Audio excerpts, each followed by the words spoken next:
There's something left unsaid about this virus that has done so much to disrupt our lives and change our world, change for the worse. Unsaid or not, it was hiding in plain sight during all the fuss last week about Christmas parties in Downing Street and other government buildings in 2020.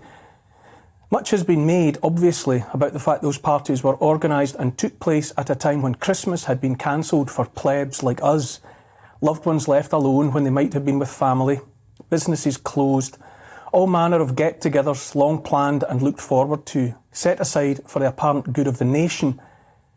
While others made do with quiet homes, they, by which I mean our leaders and their aides, danced and drank and partied like it was, well, 2020.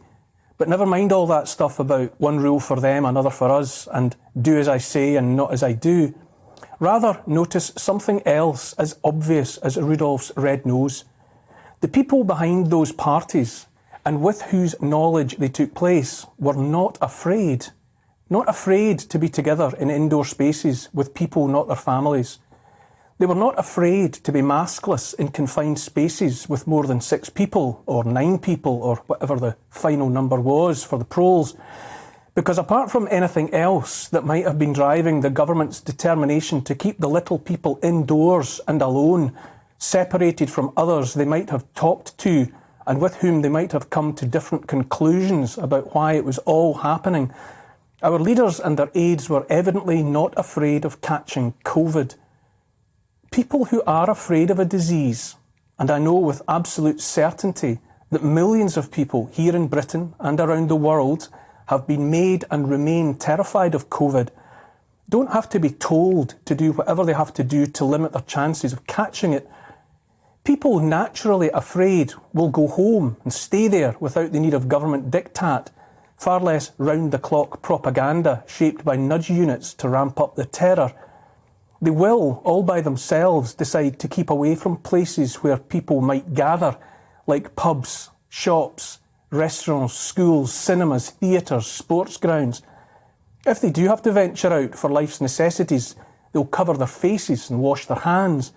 They'll do all of these things and more instinctively because fear of catching a lethal disease makes thinking people take all possible steps to keep themselves and their loved ones safe. In the case of the sort of disease that is naturally terrifying for people, they don't have to be tested morning, noon and night while feeling perfectly well in order to find out whether or not they have a symptomless version of the lurgy. If you're not scared, you won't do any of these things, not unless you're ordered to by the authorities, of course. As well as wanting no trouble from the police and the like, people obey rules and toe the line for fear of attracting unwanted attention from the wider community. Peer pressure. Almost as much as disease of the body, people fear criticism, bullying by the mob, and the shame that falls upon any person who is seen to do the wrong thing. People who are not scared of a disease, however, people who have learned from those around them that there's nothing to fear, will, if they get the chance, especially at Christmas, get together with friends and colleagues and drink and dance the night away. I say again, the people who gathered for those parties and then laughed the morning after about what they got away with were in positions to know more than anyone else about what the government was saying behind closed doors. For whatever reason, they were evidently not afraid of each other, not afraid of condemnation for the rule breaking, and not afraid of COVID. And let's remember too that all of this fearlessness was there in the world of Christmas 2020, that world before the vaccines, whatever your opinion of them, were even available. I'm not here belittling in any way the fear felt by many people, the fear that is still felt and still driving behaviour and choices. The government has, after all, spent hundreds of millions of pounds using all channels of communication, including the media, to instill and stoke and peddle that fear.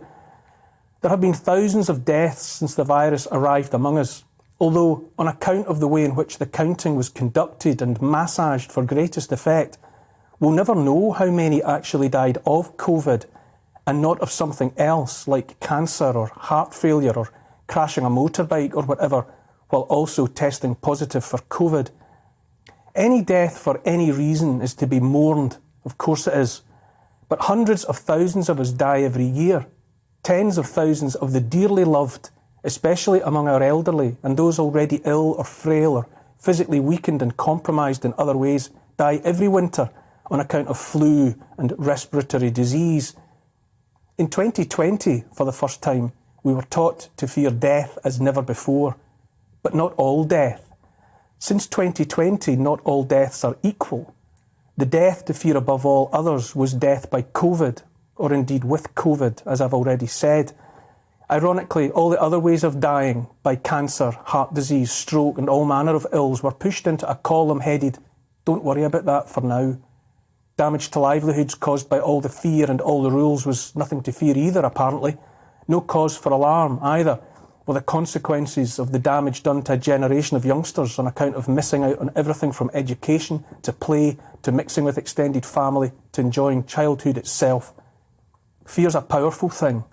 Like fire, it is a good servant and a bad master. Fear in response to seeing for ourselves without having to be told or persuaded or nudged or otherwise manipulated that something is dangerous makes us fight or flee depending on our personal wiring. Fear can be a good thing, but only for moments at a time. Constant fear, never-ending fear for month after month is a bad thing. Fear that is kindled and stoked by propaganda and for years on end is no good to anyone. We cannot, any of us, live in fear. So I say again, think about those Christmas parties of 2020 when fear among the general population had been pushed to its greatest height by reports of big numbers, the NHS apparently at breaking point, folk on their doorsteps on Thursday nights waving anxiously at the neighbours. "How are you doing? Are you all right?" while beating pots and pans with spoons and clapping for carers, some of whom have either been sacked already or shortly will be on account of saying no to vaccines. Kids off school for months on end, missing out on everything. Think about all that, driven by fear, stoked by the media and the government, and remember how they partied and drank and danced cheek to cheek and laughed. I read reports last week about a party in the offices of the Sun newspaper, one among many in that trade, I venture to guess, and so deduced that they were without fear too. And while I'm on the subject of the press and the media, how about we get to know as soon as possible which journalists representing which media were at those parties, living it up the 1 minute and then the following day sitting down to write more fear-laden copy about how we were all about to kill Granny. And then look at us now, getting on for 2 years into it all now. Another Christmas to be crippled and crumpled by more of the same fear-mongering from on high. Straight-faced, despite their own partying, they've whipped up tighter restrictions. In Scotland, First Minister Nicola Sturgeon's pre-Christmas gift to the ailing hospitality industry is her advice to one and all to cancel any plans they might have had for Christmas parties. Advent this year has been not about the coming of Jesus Christ, but the coming of Omicron instead. So far, Omicron has infected many people. As yet, there's no data on hospitalisations in the UK. So far, not one single death has been attributed to it on the planet. Hospitalisations and deaths are currently in decline. Omicron might, if we're allowed to look on the bright side for just a moment, be the soft form of the virus that will likely touch everyone, the vaccinated and the unvaccinated, and so deliver unto them the priceless gift that is natural immunity that might keep a person proof against COVID for a lifetime. But we're not supposed to talk about that, are we? Not frightening, you see, quite the opposite. But no, let's keep the fires burning instead, the fires of fear.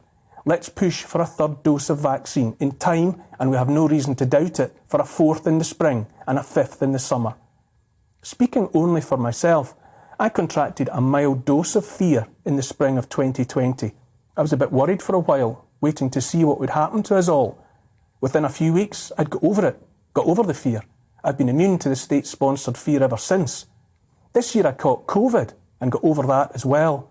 Now I'm naturally immune, which is what I might have asked Santa for if I'd thought of it. Anyone planning parties and get-togethers with family and friends this year, even members of Her Majesty's government and opposition, that's fine by me, and I hope you enjoy every moment. Because it's Christmas, a time for forgiving, as they do say. My family and I will do as we please, and just like the government types at their parties last year, we are not afraid.